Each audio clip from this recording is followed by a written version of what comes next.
considerable pleasure that I am introducing tonight's keynote speaker, the distinguished author of Alien Nations, The Patriot Game, and other widely read books on political and immigration problems, a longtime senior editor at Forbes, and the founder and director of the VDare website, Peter Brimelow.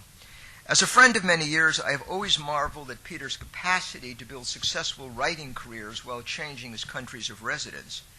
Both in Canada, where he was a senior editor at Financial Post and at Maclean's magazine, after having moved to Toronto from England by way of Stanford University, and later in the U.S., where he was associated with Forbes, Peter has left his mark as a brilliant analyst and gifted stylist. His investigation of Canadian politics and the Patriot Game is truly one of the best studies of the Canadian experiment in cultural diversity known to me. Long before I encountered him in his American incarnation, I had read this work with intense interest, and it surprised me to learn that the author, who wrote so gracefully, was a trained economist with an MBA from Stanford, and all of his subsequent publications, including his devastating critique of the NEA Worm in the Apple, which I had the pleasure of reviewing. What has impressed me more than anything else in reading him is Peter's ability to present complicated economic, demographic material in a truly lucid manner. This may be his most disturbing feature for his ideological adversaries, namely that he writes so clearly and with so much force. I should also mention that Peter is not only a fighter, but also, even more importantly, a survivor. Whether dealing with a terminally ill wife, the fate of being a real as opposed to John McCain maverick, in his career as a critic of the hidden cost of wholesale immigration from the Third World, or in his self-identification of a man of the right, he has never, to my knowledge, shirked moral duty. One of his many virtues that I've noted over the years, which must be evident to his wife Lydia, is that Peter would never deny a friendship to get on socially or professionally. Although it is hard for me to think of anyone whom I like less than David Froome, whom I first met in Toronto even before tonight's speaker did, but that's another more time-consuming story, Peter has never pretended that David was anything but his friend. In fact, Peter has periodically reminded me of this fact while I've squirmed on the other end of the phone line. This practice of being loyal to his friends, however, betokens a truly noble nature, and it stands in contrast to how movement conservatives generally reacted to the purges of the 1980s, when they turned on longtime acquaintances who did not fit in with the changes then underway. Peter, to his credit, has never been a time server, whether telling us the truth about immigration and ethnic transformations, or staying loyal to friends long after they had moved on to more useful contacts. He has exhibited character and grit, as well as rhetorical and analytic skills. For all of these reasons, I consider it to be my high honor to be introducing him as tonight's keynote speaker.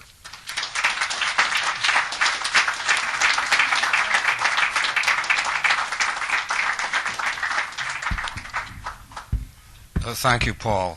Thank you, ladies and gentlemen. Paul, I will do you a favor in return. Lydia tells me the current terminology is he, she, or it. It's coming to you from Chicago rapidly.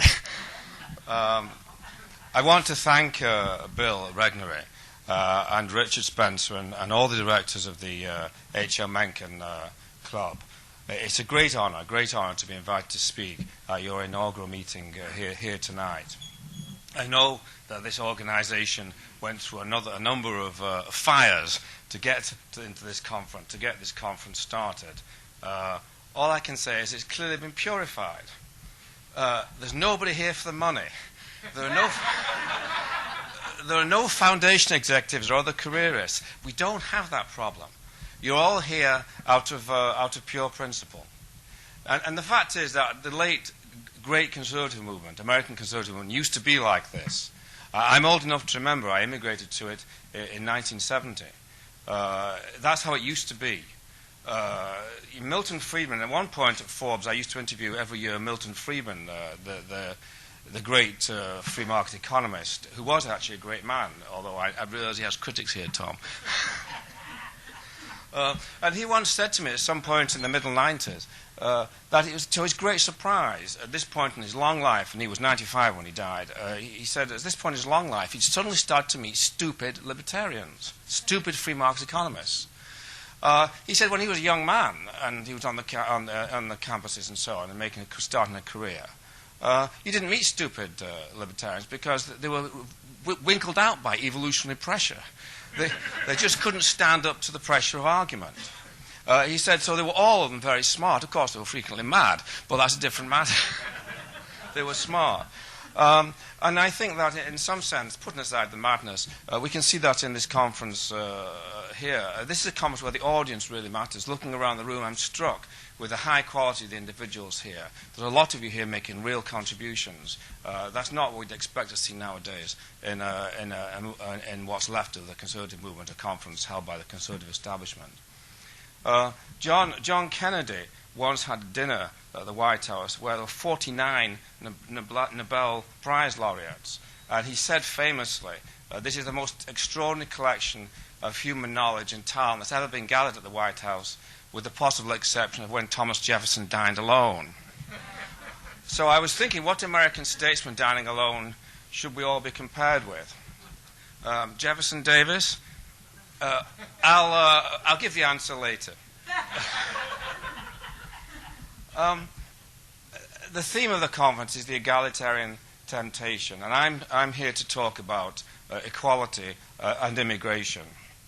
Now, being English, I don't have Paul's bent for abstract philosophy. In fact, abstractions give me the creeps. I'll leave this to Lydia, the philosophy graduate. It's facts rather than philosophy that motivates me. And I'm going to prove that by promptly fleeing from the title and digressing to briefly discuss the presidential election. Because it does relate to immigration. The election is it's quite obvious American politics are being substantially driven by immigration now, the demographic change. One of the things that journalists apparently learn in Equality 101 is never to mention race.